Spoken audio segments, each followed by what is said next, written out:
historiador, professor da Universidade Federal de Pernambuco. Uma coisa interessante, né? Antes de a gente continuar. Éramos amigos virtuais e hoje que nós nos conhecemos pessoalmente, coisa da pandemia, né, Hernani? E é professor não somente da graduação, mas também da pós-graduação daquela instituição. Ele trabalha não mais somente com a educação inclusiva, mas inclusão na educação socioeducacional. Então, nós vamos aproveitar bastante, com certeza, a vinda do professor Hernani. Estaremos aqui buscando conhecimento, estamos aqui, com certeza, buscando conhecimento e aproveitando. Assim como o nosso professor Augusto, o professor Hernani também é historiador e está ativo nos cursos de licenciatura daquela instituição. Com certeza trará enorme contribuição para todos nós.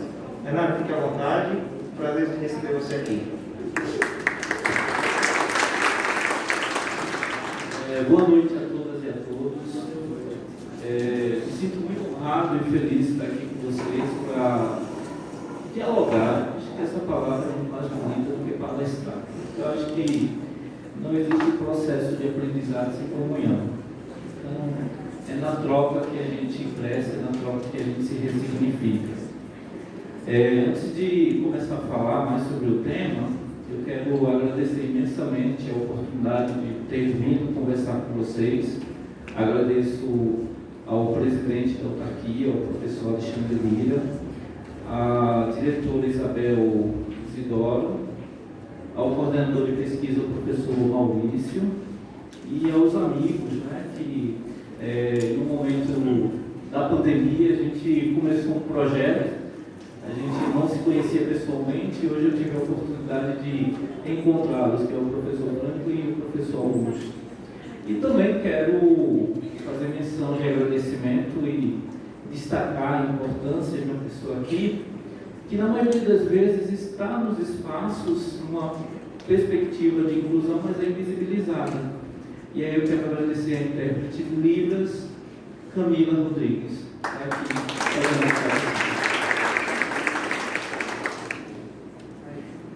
Então, falar de inclusão.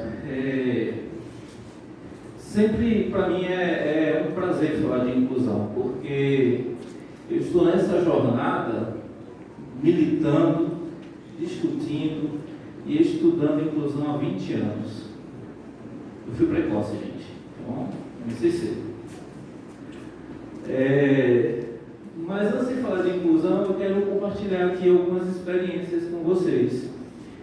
Em uma delas, eu me sinto muito familiarizado com esta instituição, porque uma das graduações que eu fiz foi numa autarquia, a FUNESO, que fica lá em Olinda. Hoje ela não existe mais, mas a minha formação em História foi na autarquia. Então, eu entendo a importância e o valor das autarquias no processo de interiorização e no processo, mais importante ainda, de democratizar acesso ao ensino superior. Muitos de nós, e acredito que muitos de vocês, se tivessem que se deslocar para fazer a graduação em Recife, seria quase que improvável a distância, os custos. Então, graças a movimentos como as autarquias, a gente conseguiu um processo histórico de democratizar acesso ao ensino superior. E eu defendo a ideia que o ensino superior ele pode não garantir muita coisa, mas ele transforma vidas. Transforma vidas porque a gente começa a ter acesso a novos conhecimentos. Ele dá oportunidade para que a gente leia e pense. E é improvável que quando a gente termine um curso superior, a gente veja o mundo de como víamos antes de começá-lo.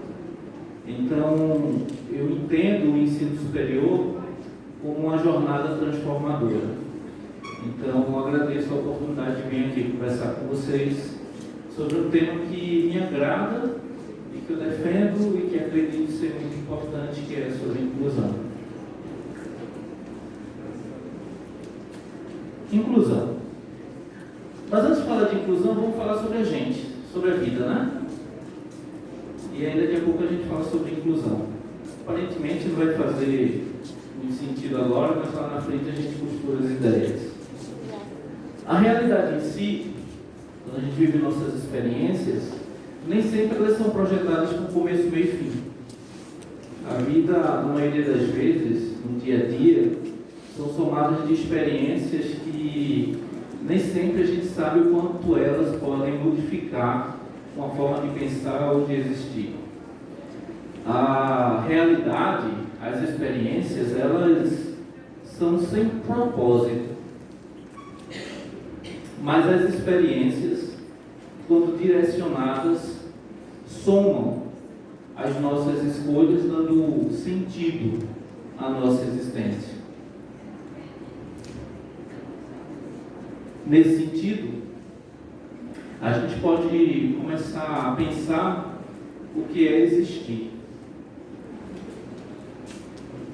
O entendimento da nossa singularidade existencial nos possibilitou compreender que o ser humano vive em um mundo de possibilidades, inexorável. O mundo ele é aberto a tantas possibilidades, tantas coisas, que racionalmente a gente não consegue dar conta de todas elas.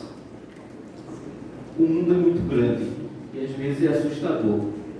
Sabe quando tem muita coisa, a gente às vezes começa a ficar ansioso, o que é que eu vou fazer da minha vida? E esse primeiro momento da juventude, principalmente quando a gente entra na graduação. Será que eu fiz as coisas certas? Será que esse é o curso que eu queria mesmo? Será que vai dar certo? Será que o investimento de tempo vai me dar fruto? Quando a gente está no meio do curso, eita, estou na metade do curso, será que é isso mesmo? Não sei se era o que eu queria. Aí quando eu chego no final do curso, e agora eu vou me formar. E aí vem aquela mesma angústia de antes de começar o curso. Qual é a angústia? O que é que eu vou fazer na minha vida agora? E se eu não conseguir trabalhar na área que eu estou sonhando? Quem é da licenciatura, geralmente, tem um momento crucial no curso, que é perto da metade. Você está assistindo às aulas de História, Biologia, Letras, né? Aí começa a cursar e é tudo lindo. Aí quando você pisa na sala de aula pela primeira vez, é uma relação de amor e ódio. Porque quando você chega na sala de aula e olha para aquilo, ou você descobre professor, ou você vai dizer, não é isso que eu quero para a vida. Eu digo isso porque minha primeira experiência foi com a quinta série. Hoje é sexto ano, né? Quinta série. Gente, chego na sala de aula, a gente não sabe, a gente não aprende a dar aula no curso. No curso a gente aprende a pensar a sala de aula, aprende a pensar a didática, aprende a pensar as práticas pedagógicas, mas a gente não aprende a dar aula. Aí você chega na sala de aula, a primeira coisa que chega na sala de aula é logo o nervosismo. Você começa a entender, será que eu sei o suficiente para ensinar? Aí começa a ensinar. Na minha quinta série, aconteceu uma cena que foi... Eu tenho pena dos meninos. Quando eu lembro, eu fico com dó. Eu chego na sala de aula, estava menino da quinta série, já chega um menino perto de mim, tio. Eu disse, tio não, é professor. Paulo Freire se torceu nessa hora, né? Aí começo a dar aula. Aí os meninos começam a ficar assim parados, eu falo. O professor já gosta de falar, e nervoso, misericórdia. Quando termino de falar, entenderam, aí um menino muito consciente da experiência olha para mim e fala, professor, o senhor fala bonito, mas não entendi nada. Essa foi a minha experiência de sala de aula. Eu não sabia dar aula. E descobri ser professor na sala de aula. A gente não nasce professor. Não existe essa coisa de dom. Ou você se descobre professor, e nessa descoberta de ser professor, você se apaixona, ou você vai estar sempre se esforçando para querer fazer o seu trabalho. E nem sempre isso é bem feito. Mas a sala de aula ela tem um lugar encantador, ela transforma. Mas quando a gente fala de inclusão, A gente está falando de uma experiência que não foi muito agradável para muitas pessoas. E aí, curiosamente, eu comecei a me tornar um sujeito que começou a defender e entender a inclusão ainda no ensino médio. Eu nem sonhava ser professor. Eu era aluno do ensino médio, tinha acabado de entrar no primeiro ano do ensino médio, na década de 90. A década de 90 é uma década muito cruel. Não tínhamos absolutamente nenhuma defesa em prol de um movimento includente. Tínhamos alguma coisa de sala de aula especial. E o que era sala de aula especial? Era o Estado dizendo para as crianças com deficiência que elas eram especiais. E por serem especiais, elas não poderiam se envolver afetivamente na sala de aula com os alunos que não eram especiais. Essa sala de aula para eles era separada por uma grade. Essas crianças com deficiência viam as crianças sem deficiência brincar no pátio, por uma grade. E eles não podiam se envolver com os demais porque eles eram especiais. Imagina crescer escutando o tempo todo que você é especial. E que especial para você significa que você não pode envolver-se junto com os outros. Sendo que no finalzinho da década de 90, 96, a gente tem uma lei que muda toda a estrutura da educação, a LDB. E a LDB começa, no capítulo 5, dizer que, preferencialmente, todos os alunos deverão frequentar a sala de aula regular. E aí as pessoas com deficiências começam a chegar na sala de aula. Começam a chegar numa escola historicamente montada, pensada, planejada, estruturada por séculos, que nunca foi projetada nem pensada para acolher a diversidade. Não foi. Se você é uma pessoa negra, entenda que essa escola não foi pensada para você. Se você é mulher, essa escola também não foi pensada para você. Se você é pessoa com deficiência, essa escola também não foi pensada para você. Historicamente, desde os jesuítas, essa escola foi pensada por um grupo específico de pessoas. Branco, hétero, rico, com herança, com tempo. Se você é um sujeito que trabalha, essa escola também não foi pensada para você. Essa escola mudou por vários movimentos de pessoas que começaram a entender esse lugar que é a educação é um lugar que transforma vidas e que nem todos estão dentro deste lugar. E por não estarem dentro desse lugar, precisamos lutar para nos incluir neste lugar. O movimento de inclusão é o entendimento que tem um lugar melhor e que nos foi negado. E aí, nesse mesmo momento, quando eu estava falando do ensino médio, aluno do ensino médio e adolescente é arrogante, né? A gente acha que sabe de tudo. A gente aprende que não sabe de nada quando vai chegando perto dos 40. Mas até lá, mais ou menos, né? Mas quando vai chegando perto dos 40, a gente vai começando a usar a chinelinha da humildade. Mas até lá, a gente acha que sabe de tudo. E aluno do ensino médio, mais ou menos assim. Eu cursava o primeiro ano e tinha um colega surdo na sala. Ele não se envolvia com nenhum outro colega.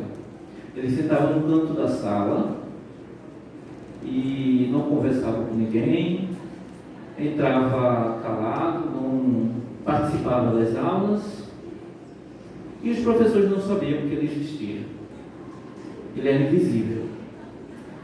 E aí, um certo dia, eu vou tomar satisfação dele com outros colegas. Fui perguntar por que ele não se envolvia com a turma. E nesse momento a minha perspectiva de mundo mudou. Eu fui perguntar, mas por que você não se envolve com os colegas? Por que você é tão arrogante? Ele não fala porque ele não sabe língua oral. Ele olha para mim e faz, eu sou surdo, por isso.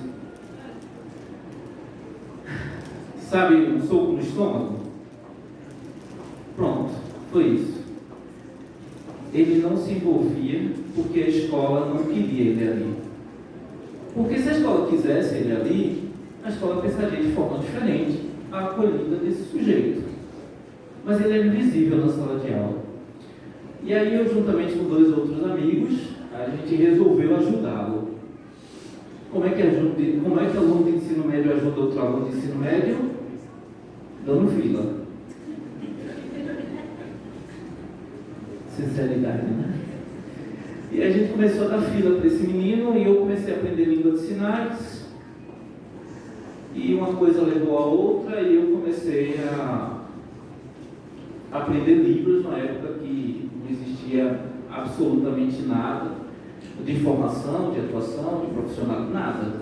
Sabia Libras para ajudar ele a estar na sala de aula. E aí, terminei o ensino médio, eu não tinha a menor vontade de atuar com isso na inclusão, viu, gente? Não estavam meus planos de ser professor da área de inclusão, eu queria ser geneticista. O nome já é até bonito. O que é que você é? Sou geneticista. A pessoa já olha para você como inteligente. Olha para você, o que é que você é? Sou geneticista. Não mexe com genes. E naquela época, eu tinha assistido o Jurassic Park, aqueles filmes e tal, então eu queria trazer os dinossauros de volta, né? Então eu achava aquilo fantástico. Aí entrei no curso de biologia e na primeira semana de aula a professora mandou a gente abrir um sapo. Até hoje eu não consigo olhar para o sapo direito. Quando eu passei o bisturi e a estripa pulou para fora, eu descobri que eu não queria fazer biologia mais não. E de repente eu fiquei fora da universidade, em crise existencial, não sabia o que eu ia fazer da vida. E aí apareceu a oportunidade para eu começar a trabalhar como intérprete de Libras. E foi ali, na condição de intérprete de Libras, que eu comecei a me envolver com o que hoje a gente chama de inclusão educacional. Quando a gente está nos nossos espaços, pelas nossas experiências, se a gente nunca conviveu com uma pessoa fora da métrica, que chamaremos de normalidade, culturalmente estruturada, se a gente nunca viveu uma experiência de conviver com uma pessoa cega, com uma pessoa surda, se a gente nunca conviveu com uma pessoa negra, se você nunca teve um contato de dialogar com uma pessoa trans, a gente acha que qualquer reivindicação é bobagem. Vamos dar um exemplo? Eu vou trazer a pessoa trans aqui para a gente pensar isso. Banheiro para a pessoa trans. Nas nossas bolhas existenciais, não precisa a gente pensar um banheiro que acolha a pessoa pela sua identidade de gênero. A gente acha que não precisa porque a gente não passa constrangimento quando entra no banheiro. Você já imaginou ter uma dor de barriga e não saber se você pode entrar no banheiro? Já imaginou a angústia? Não consegue imaginar. Porque só quem sente isso na pele que sabe. Imaginem você estar aqui na universidade e não poder usar o banheiro. Porque a métrica cultural diz que esse banheiro não é para você. Ou seja, tua necessidade fisiológica, natural, básica, você não pode. Porque as minhas bolhas existenciais diz o quê? Que se não for igual a mim, é diferente, é proibido, é feio, não é aceitável. Imagina você estar num lugar em que todo mundo está assistindo um filme e por você não falar a língua do filme, você não vai ter a menor ideia do que se fala. Imagina você estar numa sala de aula e o professor está ensinando lá a matemática no quadro, mas você não enxerga com os olhos. Você precisa da palavra para enxergar. Mas aí esse teu professor ele vai dizer, depois eu te explico. Mas quando nós estamos nessas nossas bolhas, eu não consigo enxergar esse outro. Porque eu estou dentro de lugares confortáveis. E sair dessa bolha, sair desse espaço confortável é confrontar esse lugar, dessa experiência. Primeiro, porque as palavras nos ajudam a pensar o mundo. Nós pensamos com palavras. As palavras montam o nosso pensamento. Já se pegou um ônibus viajando, postando a cabeça e começa a pensar, e o pensamento toma forma? Começa a ouvir várias palavras, as palavras se tornam lembranças, as lembranças se tornam lugares, e os lugares se tornam experiências. Já usaram uma palavra que dá um gatilho? As palavras modelam a nossa forma de pensar, porque a gente pensa com palavras. Quanto mais amplo for o nosso vocabulário, quanto mais amplo for o nosso contato com as palavras, quanto mais leitura tivermos, maior será a nossa experiência com o mundo. Nossa experiência com o mundo se ampliará, dado os pensamentos que damos ao nosso pensar. Quanto mais estimulamos nossas experiências de pensamento, quanto maior será a nossa experiência com o mundo. Para isso, precisamos estimular esse lugar do pensamento. Vamos ilustrar isso? Alguém aqui já leu um livro? Sabe aquele livro que toca a alma? Já tiveram essa experiência? Termina de ler uma página, aí você para, olha para trás e faz: eita! Aí volta e lê tudo: eita! Aquele momento, você não é mais a mesma forma de pensar. Você está em outro lugar de pensamento. É isso que eu estou falando da experiência de palavras. Quanto maior as nossas experiências de pensar, maior serão as nossas experiências com o mundo. Todavia, como a gente falou, nem sempre a educação, as experiências com o mundo foram estimuladas para todas as pessoas de forma igual.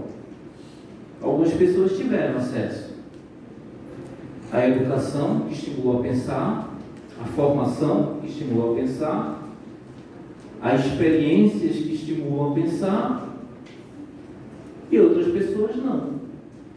Outras pessoas não tiveram essa oportunidade.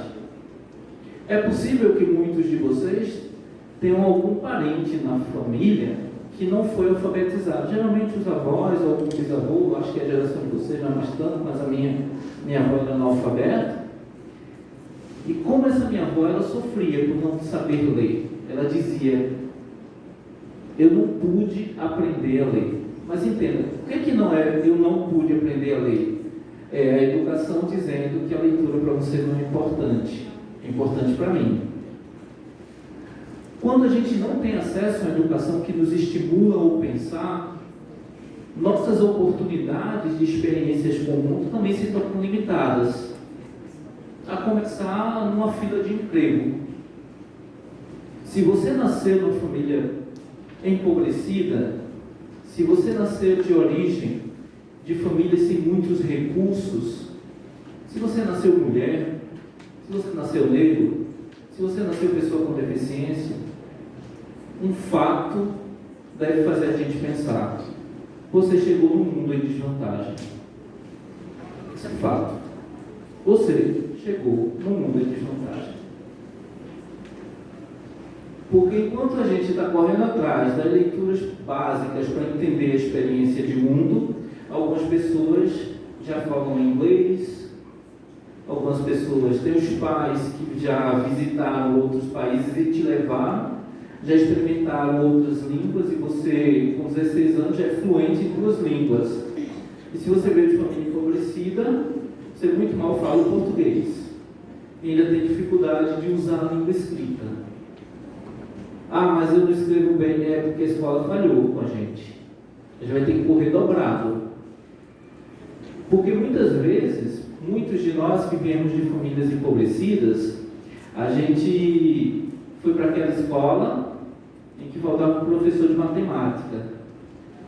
E a gente ia para aquela escola em que a professora de português subia a aula. E o que é subir a aula? É tirar um conteúdo da gente. Subir a aula é isso. Em escola privada não existe subir aula.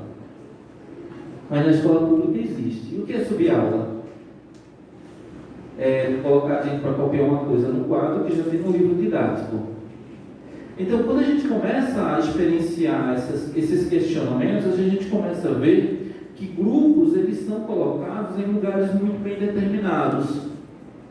E que essas bolhas nem sempre são percebidas porque a gente vem desde a primeira infância, desses lugares empobrecidos, desses lugares sem privilégios, achando que é natural estar nesse lugar. É comum a gente ver nas redes sociais, hoje, em novelas e em cultura de mídia, uma romantização da pobreza. Não, é muito bom ser pobre. Eu não acho não, viu gente? Mas toda leitura romântica, não, você tem que lutar mesmo, o pobre é batalhador. Sim, é batalhador, mas a gente quer também dormir com ar-condicionado. A gente também quer andar de carro. Mas o que é que diz? Não, é pra gente. Não é pra você. E aí, não, porque você tem que lutar para ter as coisas. Mas a classe que está nessas bolhas existenciais privilegiadas dizem o quê? Que não é pra gente, que não pode, que a gente não pode sonhar ocupar os lugares privilegiados. Romper essa bolha não é fácil. Romper essa bolha é entender que existe um lugar abstrato, concreto, que traz possibilidades de uma existência melhor. A inclusão começa a fazer sentido como um movimento que vai dizer, eu não quero ficar aqui fora. A gente começa a entender o que é inclusão. Eu não quero ficar fora desse lugar. Eu não quero estar nesse lugar que não me dá oportunidade de ter um bom emprego. Por que eu tenho que me contentar em ganhar um salário mínimo? Não dá não, gente, é tudo muito caro. Mas muitos lugares vai dizer, não, você olha, tem um monte de gente que queria estar nesse seu emprego. E aí você tem que baixar a cabeça e dizer, é verdade, eu tenho que me contentar com isso. Esse é o lugar que é pensado nessas estratégias, em que coloca os lugares, em que grupos privilegiados determinam o lugar que nós, pessoas que não nasceram nesse lugar privilegiado, devem estar e continuar. E aceitar que esse é o lugar de destino. Além disso, a gente tem disputas de narrativas o tempo todo. Usa-se discursos de medo, discursos de coerção, discursos da naturalização, e a gente continua nesses lugares dizendo, é verdade, a naturalização de uma experiência que não te permite investir em leitura, porque a cultura de massa hoje diz, para que ler? Ler não. Hoje a gente não precisa ler mais não, é só Twitter, tem poucos caracteres e resume tudo. A cultura de formação hoje não precisa ler o livro, ler o resumo. Não precisa ler o livro inteiro, ler os slides. Enquanto a gente não faz essa leitura complexa, alguém está fazendo. Entender esse lugar dessas disputas e entender que eu já nasci em desvantagem é o start.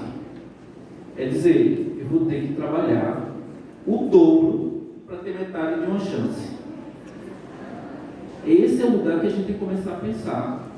Se eu nasci num lugar em desvantagem social, eu vou ter que estudar o dobro.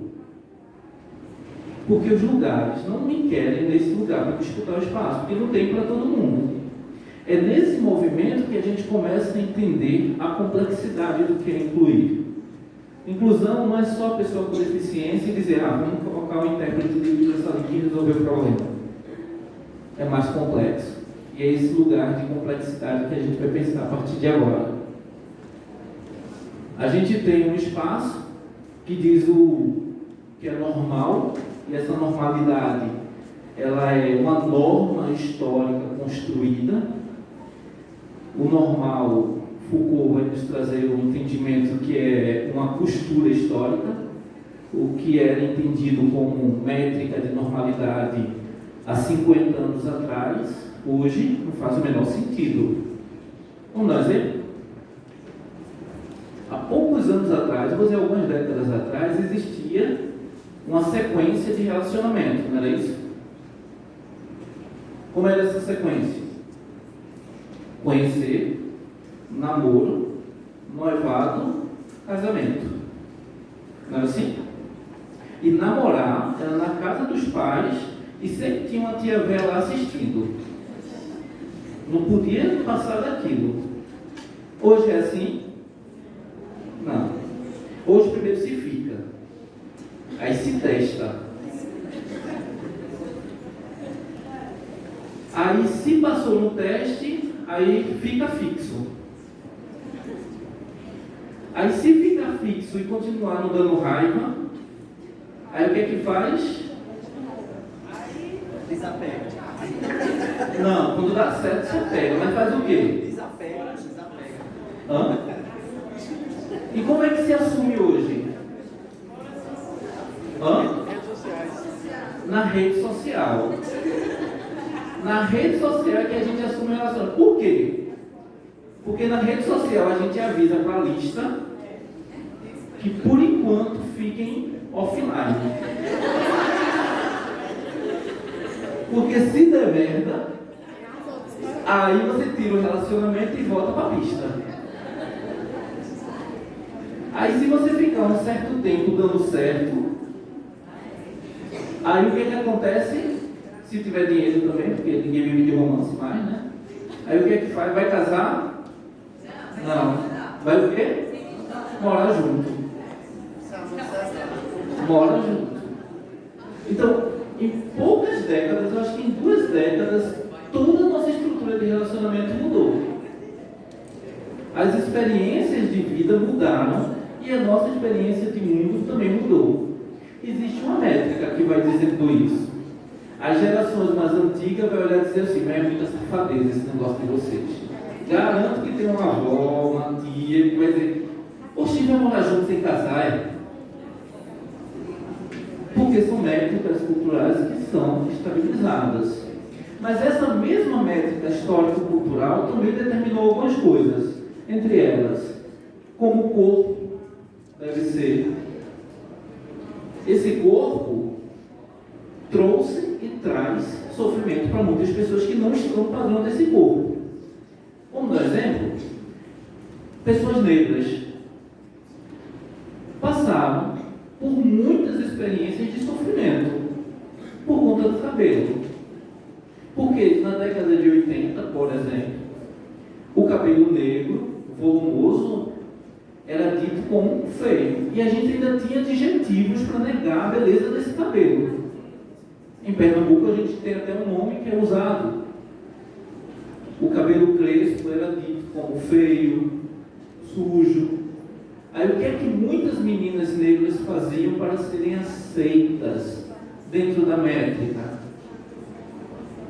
Alisavam o cabelo. Usavam química e muitas vezes usavam da chapinha. Queimavam o cocoruto. E se errasse, era uma queimadura na testa, né? Porque diziam que o cabelo dela não é belo. Porque o mundo trouxe para a gente uma métrica que disse esse corpo tem que ser desse jeito. Mesma coisa acontece com outros corpos. O corpo obeso.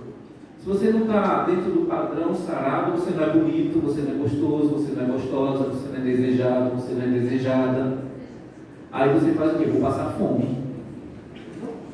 Não vou comer. Vou ter que malhar para ficar. Ah, não, eu estou malhando que é pela saúde. Conversa. E se tiver ainda entre os 20 e 30, é para arranjar alguém para ficar junto. Tem mais chance. Mas, e quem não está? O outro corpo, ele vai estar fora desse lugar do belo. Então, muitas vezes, esse corpo gordo, né, esse corpo obeso, ele deixa de ser o corpo obeso para ser o corpo feio. Nossa, fulana, como tu tá gordinha. Esse gordinha, como tu tá gordinha, só dizer assim que tu tá fora de forma? Não. você está feia, você está fora do padrão, você está fora do aceitável. Então essa mesma bolha que a gente falou também determinou como é que nossos comportamentos devem ser levados em direção a uma estrutura cultural. A exclusão social, ela não vai acontecer com grandes forças e formas, embora os últimos 4 anos a gente tenha visto isso de forma muito marcante em redes sociais e na televisão. Mas a exclusão social, a exclusão, ela acontece de forma pequena, sabe? No dia a dia, a gente banaliza. O slide, ele acabou mudando um pouquinho a configuração, mas tem ali, ó, exclusão social aceitável relaciona-se com a banalidade do mal. Tem um mal ali embaixo. O mal, ele ficou banalizado e aceitável. Quando você silencia uma pessoa, tem até um hábito comum, que é silenciar mulheres. Alguma menina aqui já foi silenciada? Você vai falar alguma coisa, não, deixa eu explicar no teu lugar. Isso é exclusão. Porque na cabeça de quem te silenciou, está dizendo o que para você? Que você não tem competência para falar sozinha. Que você não sabe falar, que você não sabe o certo, que você não sabe se impor, que você não sabe dizer. A banalidade do mal é aquela dose homeopática todo momento que vai dizendo que é permitido. É aquela dose que vai dizer assim, você é uma mulher negra bonita. Nem parece que foi racismo, né? Ou então, olha, mesmo sendo, você conseguiu. Tá vendo? As palavras, elas vão tomando forma e vai mascarando esse nosso comportamento, vai dizendo. Quem é preto já escutou vários elogios que você olha por dentro, mas isso foi um elogio mesmo? Muitas mulheres, muitas vezes também, né? Nossa, você é tão bonita e ainda faz faculdade.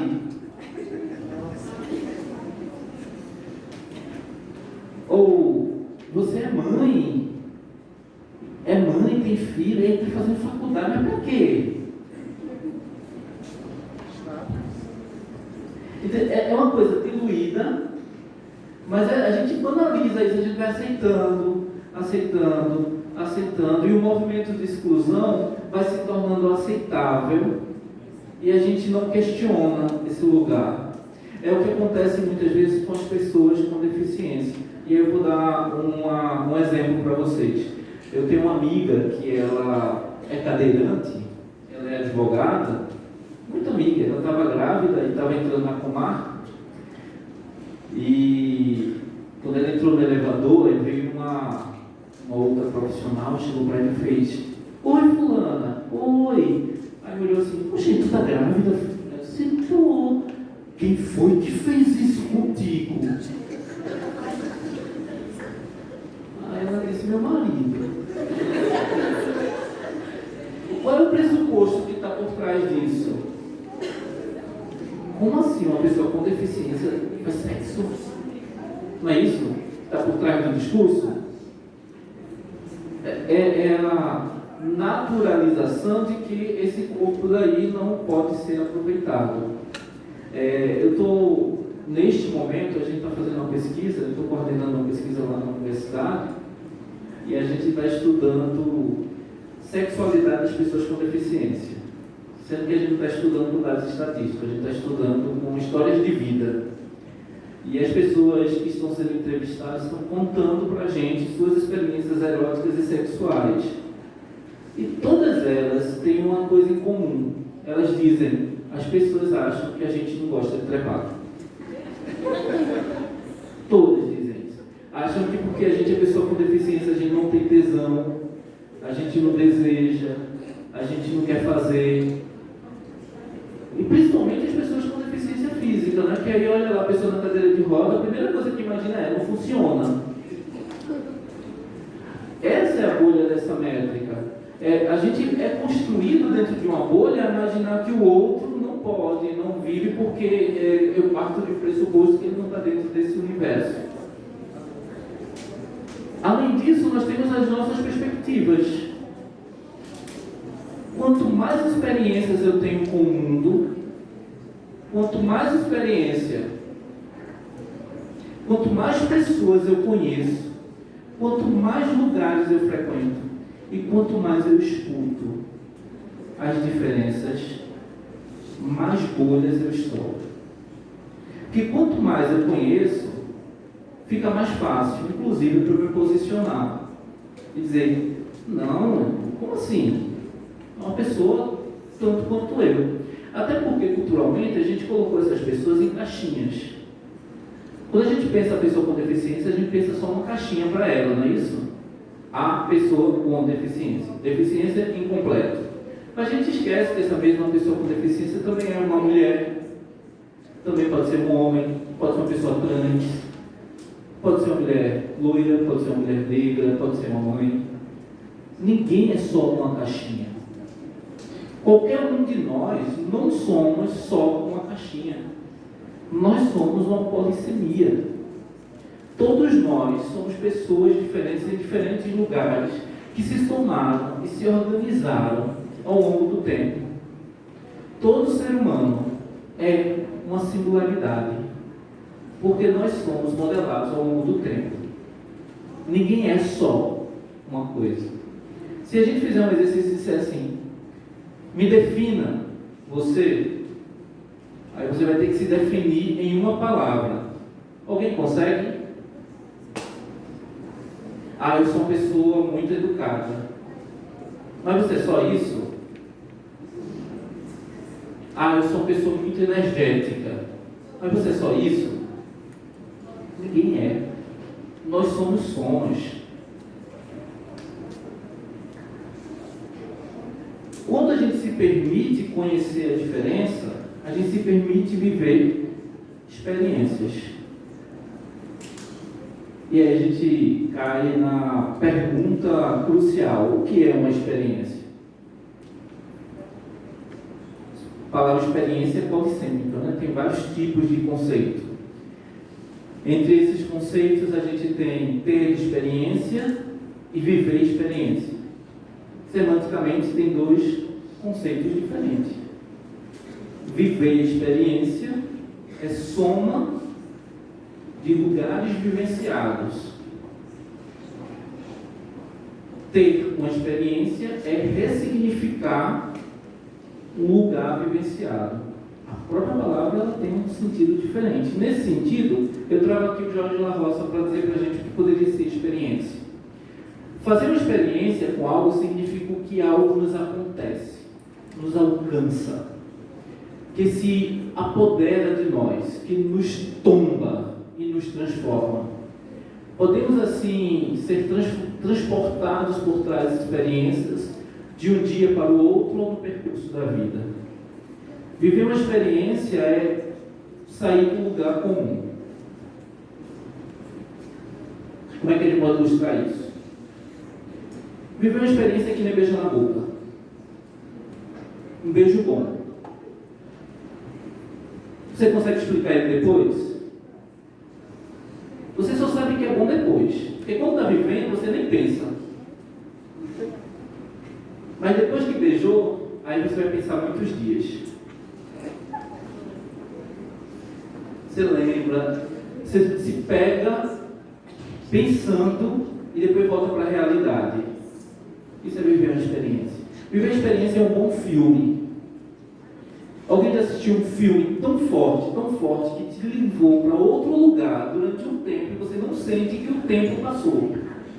E de repente acabou. E aí você volta para a realidade. E você passa muitas vezes revisitando a memória daquele filme. Viver uma experiência é um deslocamento. Quando a gente fala fazer uma experiência, isso significa precisamente que nós a façamos acontecer. Fazer aqui significa sofrer, padecer, tombar, o que nos alcança respectivamente, aceitar à medida que nos submetemos a algo. Viver uma experiência não tem controle. Nem sempre a gente tem controle da experiência que a gente está vivendo, mesmo sendo uma experiência boa ou ruim. Porque no conceito de experiência não existe experiência boa ou ruim.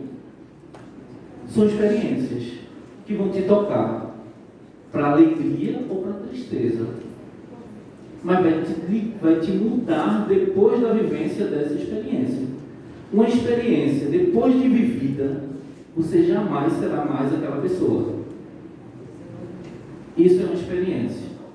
É uma transformação que pode acontecer em um momento, em um dia, em uma hora, em um livro, em uma música, ou ao longo da vida. Professor é fruto de experiências que são somadas ao longo da vida. Professores mais experientes, se vocês forem perguntar, vocês começavam a dar aula assim? Não. Geralmente nós somos outros professores depois de algum tempo de sala de aula, porque é a soma.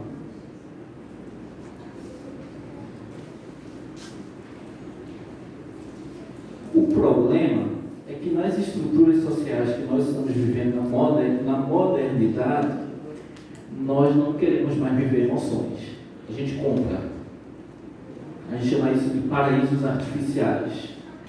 Capitalismo das Emoções, o Byung-Chul Han escreveu um texto muito bonito, na Sociedade do Cansaço, em que a gente não quer mais enfrentar frustrações e nem gostamos de tédio.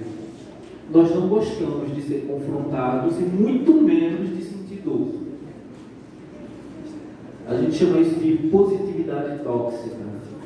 A gente não quer mais sofrer, a gente não quer sentir dor, a gente não quer pensar em coisas ruins, a gente não quer aceitar e a gente gosta de comprar, porque a felicidade do cartão de crédito é maravilhosa. A gente atende aos nossos desejos, sendo que o problema da positividade tóxica desse capitalismo das emoções é que sempre a conta chega. E isso é muito reverberado, muitas vezes, em experiências com o outro.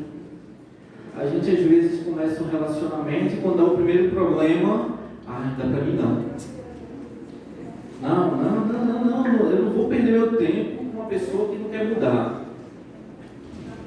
Sendo que você conversou uma vez com essa pessoa e passou uma semana, né? Deu nem tempo da pessoa assimilar. Nessa leitura do capitalismo das emoções, eu não dou tempo, porque eu não posso perder tempo. Tem que ser tudo rápido. E aos milênios, né, essa geração mais recente, ela é diferente da minha geração. Porque as experiências pós-internet é imediata. Então já começa esse capitalismo das emoções com a resposta imediata. Você manda uma mensagem do WhatsApp, se a pessoa não responder, já entra em pânico. Visualizou e não me respondeu. Como assim? O que é que está fazendo que não visualizou e não me respondeu logo? Eu preciso desse imediatismo, eu preciso dessa resposta imediata, eu preciso desse contato imediato. Eu não aprendo a entender que o outro tem outro tempo. É sempre a minha bolha, tem que ser no meu tempo, tem que ser do jeito que eu quero. Se não quiser, então a fila anda. Essas experiências artificiais, essas experiências, é um pouco diferente da minha geração. Minha geração, a gente começava, primeiro, que a gente não tinha celular no bolso, né? Então a gente tinha que aprender a correr atrás de um orelhão para poder fazer uma ligação.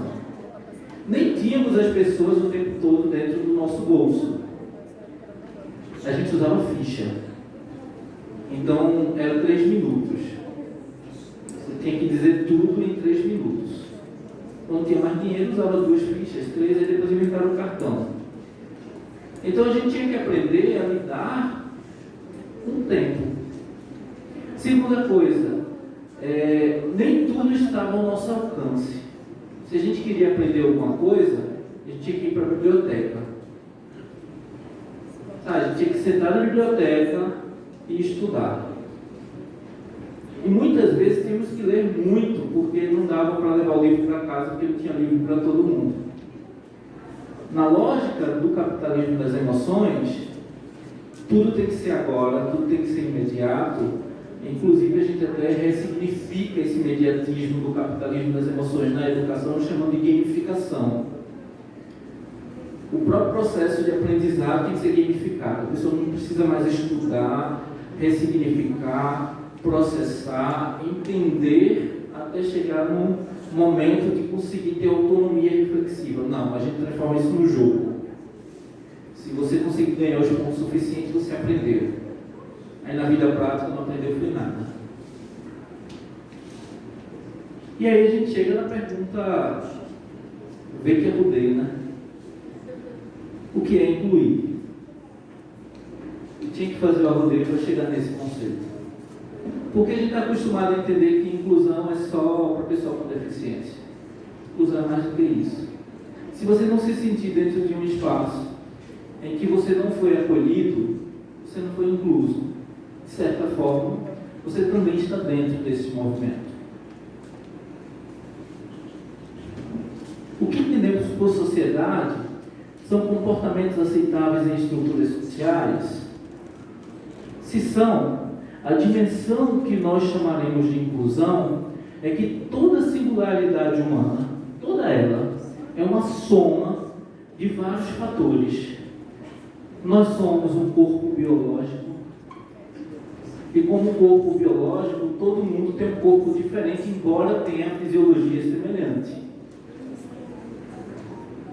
Embora todos tenhamos a fisiologia da condição humana, nossos corpos são diferentes.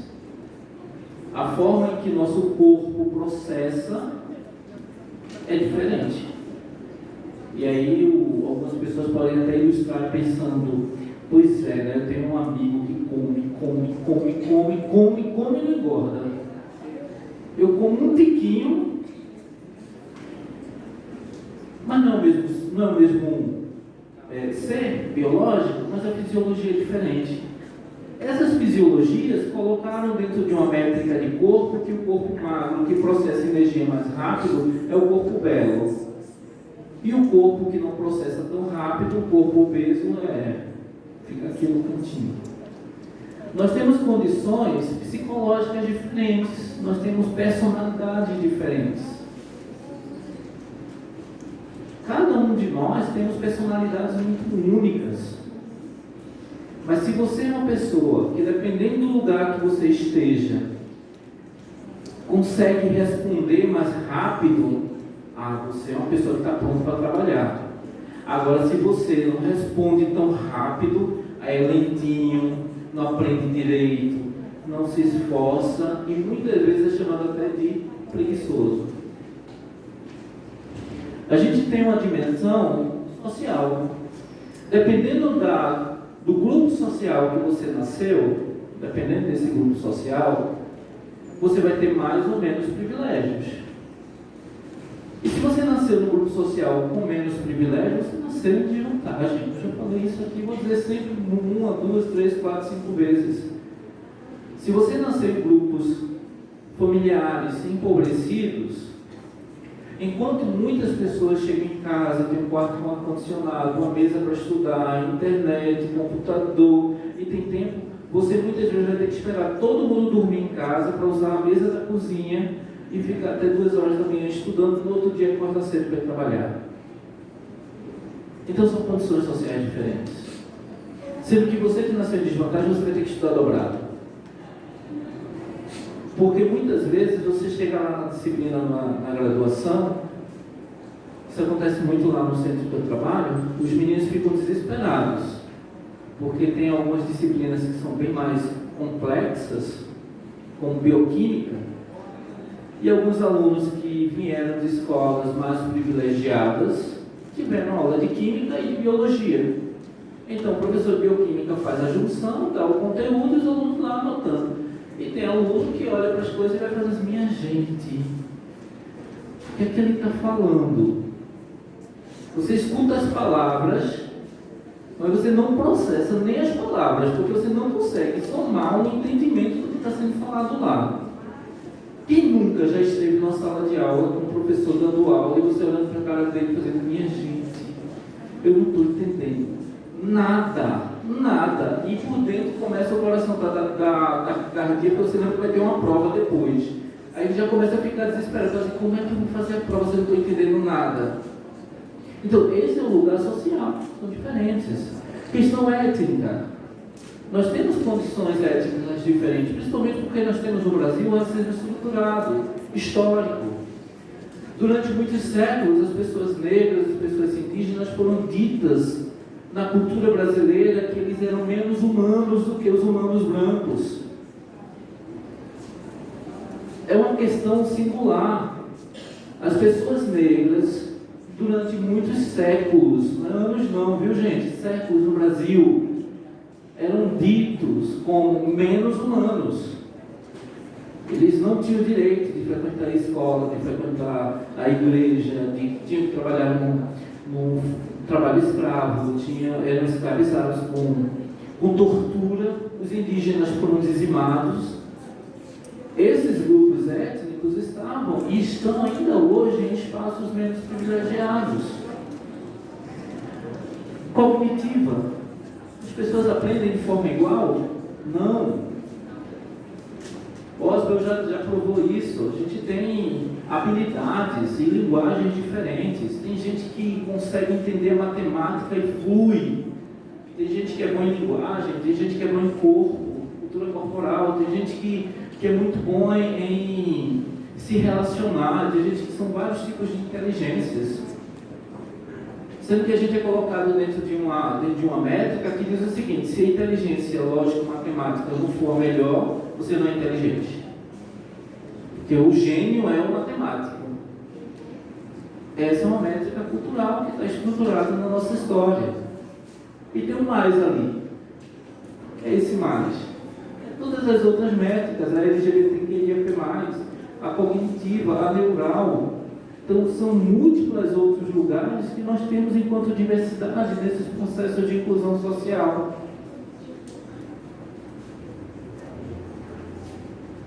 Uma vez que a diversidade ela foi reconhecida, as escolas não gostaram. Porque as escolas nunca foram pensadas historicamente para atender a diversidade. Sabe? Falei isso no começo desse nosso diálogo. A escola ela foi pensada para aquele aluno que sabe responder, sabe memorizar, que se comporta e que já vem com capital cultural de casa. O professor, durante muitas décadas, não gostavam dos alunos que não aprendiam, porque dá trabalho. O aluno que não aprende no coletivo, eu vou ter que sentar do lado, ensinar. É fraco, é uma turma fraca. Nós fomos pensados, muitas vezes em salas de aulas, em grupos de sala de aulas diferenciados. A turma A, a turma B, a turma C, a turma D. A melhor é a turma A e vai decaindo. Vai caindo até os que passam empurrando. Toda escola sempre tem uma turma que é a pior da escola. Mas quem é essa turma pior da escola? São todos aqueles que não estão dentro daquela métrica pensada para atender a estrutura da educação. E o modelo é pensado a partir da chave. Você que se adapte. Mas a inclusão A inclusão ela foi pensada no primeiro momento como um espaço de tolerância. É o professor dizer: eu tolero que você, pessoa diferente, esteja na minha sala de aula, agora se esforce para aprender. Porque a minha didática eu não vou mudar.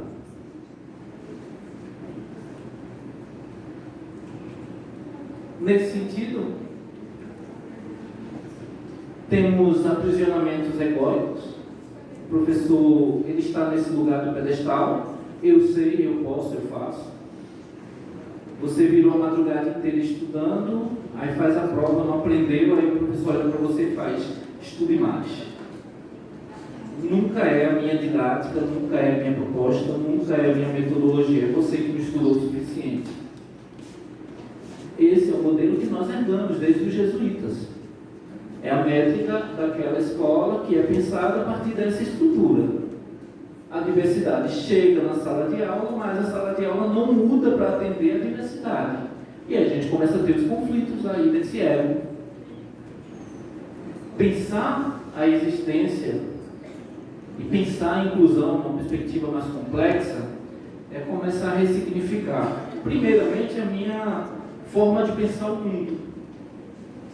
A inclusão, por mais que eu queira, ela é estruturada em leis, políticas, capitais, estruturas.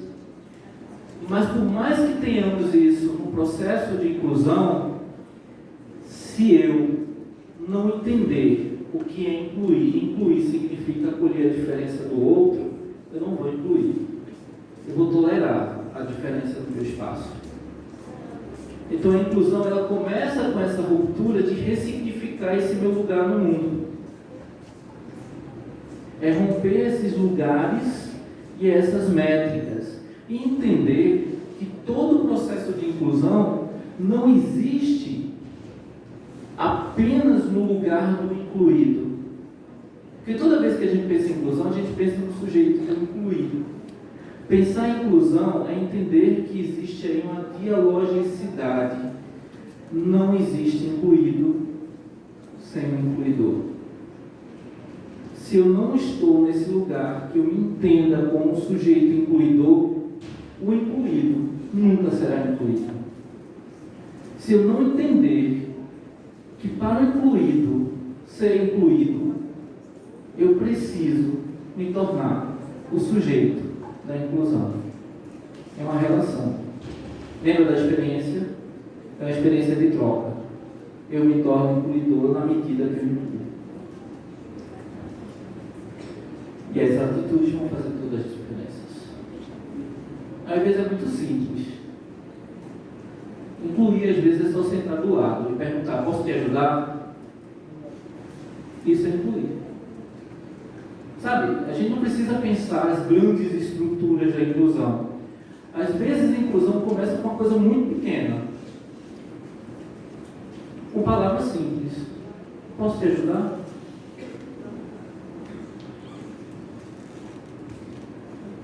E aí a gente começa a entender qual é o caminho. O caminho para a inclusão começa com acolhimento. Nesse sentido, o acolhimento toma duas dimensões: reconhecimento e atenção à diversidade humana. Se eu não entendo que a humanidade é plural em suas diferentes significações, eu não vou reconhecer que essa pluralidade está dentro das diferenças étnicas, de gênero, de religião, de postura, de cultura, de arte, enfim. Quando eu reconheço que nós somos essa pluralidade, eu começo a acolher o sujeito na experiência de mundo que esse sujeito é. Se a gente tem uma oportunidade de ser feliz nesse mundo, é deixar o outro ser feliz. Simples. A gente complica demais a coisa. Já indo para as considerações finais, a gente pensa que é necessário repensar dois pontos, entre eles as disposições da positividade tóxica em estruturas negacionistas omitem as camadas biopsicossócio-ético-cognitiva nas experiências humanas, nas disposições sociais. Se a gente nega a existência dessa pluralidade, essa pluralidade nunca vai haver oportunidade para os sujeitos serem incluídos. E segundo, poucas discussões sobre a temática nessa dimensão mais complexas existem. Porque toda vez que a gente para escutar a inclusão, a pessoa com deficiência ter acessibilidade. Acessibilidade não garante inclusão. Acessibilidade garante que o sujeito esteja no espaço sendo respeitado. Mas incluir é mais do que isso. Nem sempre as nossas estratégias vão dar conta. Nem sempre. Um professor que é comprometido com a inclusão, ele tem que se permitir errar. A gente não acerta sempre, não. Mas não tem forma mais bonita do que errar para aprender. E quando a gente aprende, a gente acerta para o próximo. Paulo Freire vai dizer, que ensinar inexiste sem aprender. Então, aquela ilusão de que profissionais da educação se formam é ilusão, viu, gente? Você recebe apenas o passaporte para exercer a profissão. Mas se querem ser professores, de fato, ser professor é estudar sempre. Não tem caminho outro, não. Se você não gosta de ler, você vai sentir dificuldade no exercício da sua profissão. Porque professor, ele tem que gostar de ler, ele tem que ser curioso, ele tem que se permitir, ele tem que ver um sujeito com deficiência ou qualquer outra singularidade e descobrir o caminho para ele aprender. E com base nos nossos argumentos e nos costumes e nas aprendizagens, a gente vai encontrando sistemas para esse acolhimento. Eu já vou caminhando para o final.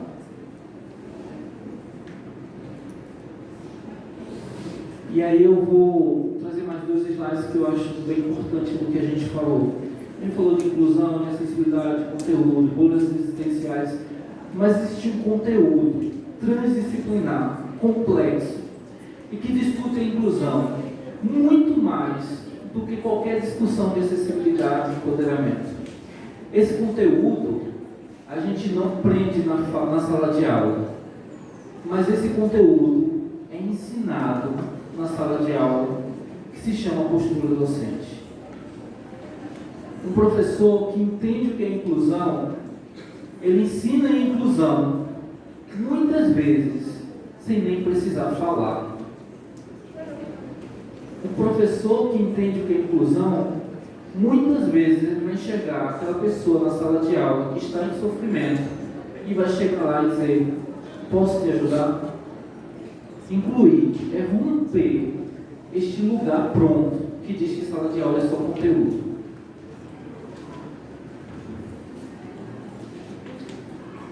É preciso ter coragem para viver fora das expectativas que a sociedade projeta para os nossos espaços ocupados. Não é fácil. Falo isso a partir das minhas experiências. Vim de família empobrecida, sou homem preto, e chegar neste lugar de fala que eu estou foi uma jornada de mais de 20 anos, de muitas madrugadas, de noites e de muito racismo, preconceito, e de escutar muitas vezes: você não pode ocupar esse lugar. Mas quando a gente entende que só temos essa experiência de mundo, de vida, a gente não vai aceitar o que o mundo diz que é pra gente, não. A gente enfrenta de cabeça erguida. Bourdieu, ele tem uma frase muito bonita que ele diz o seguinte: o mundo te respeitará na exata proporção que você não teme. Vou repetir, que é bonito, né? O mundo te respeitará na exata proporção que você não teme. A gente precisa ter medo da nossa origem e ter vergonha dela. Mas a gente precisa se empoderar para erguer o peito e dizer: eu consigo fazer diferente. Quando a gente começa a entender isso, a gente consegue fazer grandes transformações. E nessas transformações a gente entende que esse acolhimento, esse encontro com o outro, nos ajuda a ressignificar o processo de acolhimento. Não existe, gente, inclusão sem empatia. Não existe. Podemos ter qualquer outra coisa, mas se a gente for nomear de inclusão, tem que ter empatia. Não tem outra forma. Se eu não reconheço a singularidade do outro e não respeito esse outro na condição que esse outro é, eu não estou incluindo ele. Obrigado.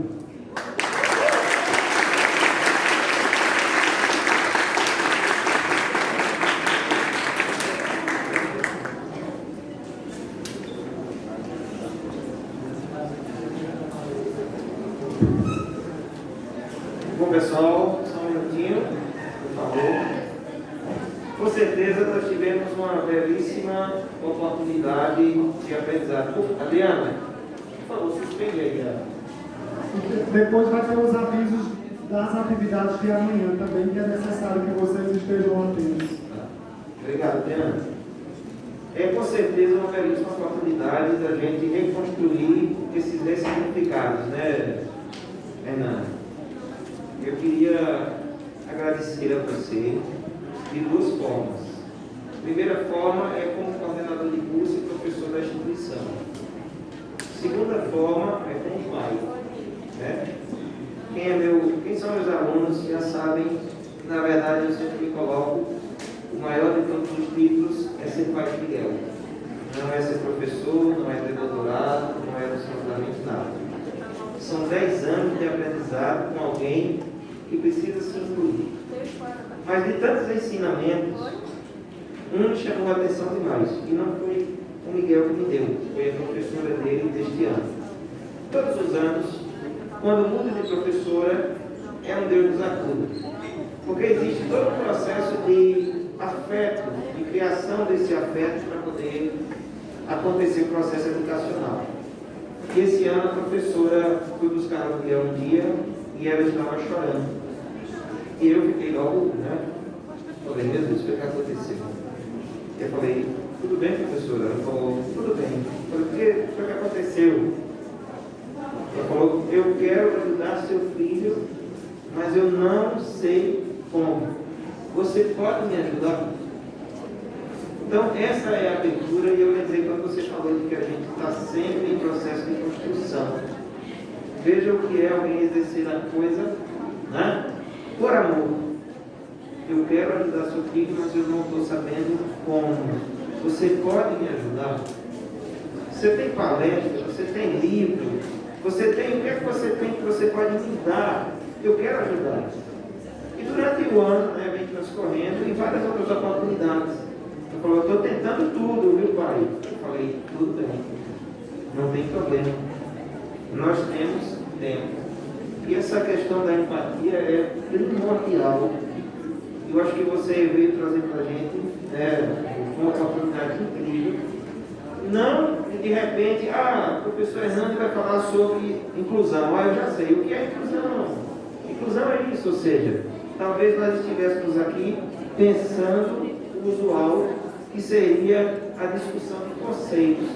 Mas você vem trazer para a gente aqui a desconstrução dos nossos conceitos e repensar a construção eterna, porque ela não para, desses conceitos para que a gente possa realmente fazer inclusão, não somente a inclusão do indivíduo, mas da forma como esse indivíduo vive, do que ele pensa, do que ele precisa para realmente se sentir. Então, assim, queria novamente dizer a você, obrigado como professor da instituição, em nome de todos os colegas que aqui estão, e obrigado a você como pai, Minha esposa perguntou assim, a palestra é o quê? Eu falei, o professor Hernando vai falar sobre a questão da inclusão do afeto. Ela falou, dá até vontade de ir assistir. Eu com certeza vou fazer inveja a ela quando chegar em casa, porque ela não pôde vir. Você queria deixar aí suas palavras? Gente, eu quero agradecer a oportunidade de ter ficado aqui no final, trocar essas ideias.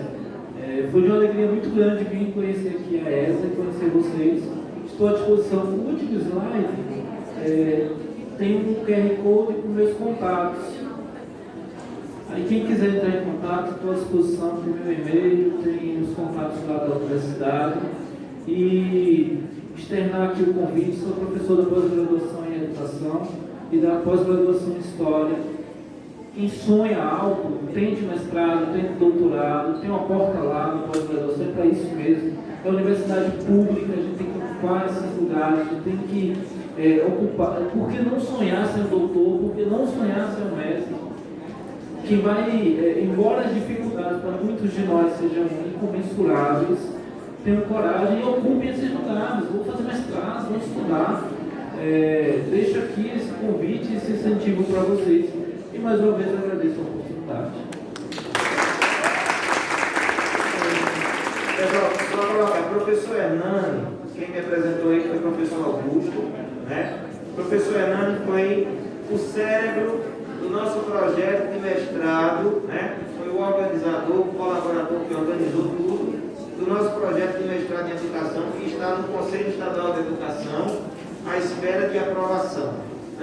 Um dia a gente acredita que ele sai, e o professor Hernani vai voltar aqui para nós fazermos essa aula inaugural desse curso de mestrado e também para estar conosco como professor, com toda a certeza possível. Pessoal, muito obrigado, que Deus abençoe vocês, boa viagem de volta, amanhã a gente continua no colégio, ok? Eu convido o professor Augusto para entregar a lembrancinha do poeta ao professor Hernando.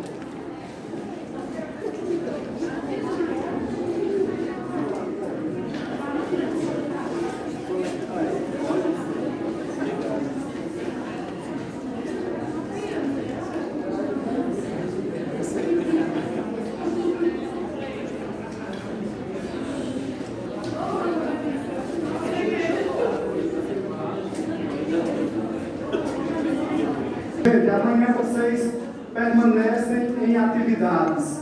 Então, há um mapa que foi enviado para os coordenadores de curso e eles enviarão para vocês. Os professores também têm esses mapas. Os estudantes receberam nos seus respectivos grupos. Mas tivemos cuidado de colocar cada atividade nos seus blocos. Bloco de Direito está concentrado no bloco A e B. Engenharia, na sala de Engenharia, que é F, no bloco, não é? História, é o bloco I, e por aí vai. Então, não precisa vocês, além de receber, lá está dizendo J1, isso, cada atividade e por dia. Mas se vocês olharem no smartphone de vocês, tem a atividade, o dia e o local. Então, vocês são estudantes da ESA, sabem o que é cada bloco, se vocês estudam naqueles blocos, não é? Então, procurem as atividades nos seus respectivos blocos. E o que é que aconteceu? Muitos estudantes ainda estão com problemas nas inscrições. Uma falha, fez a inscrição, pagou, não foi lá no login inicial para escolher as atividades na partezinha laranja.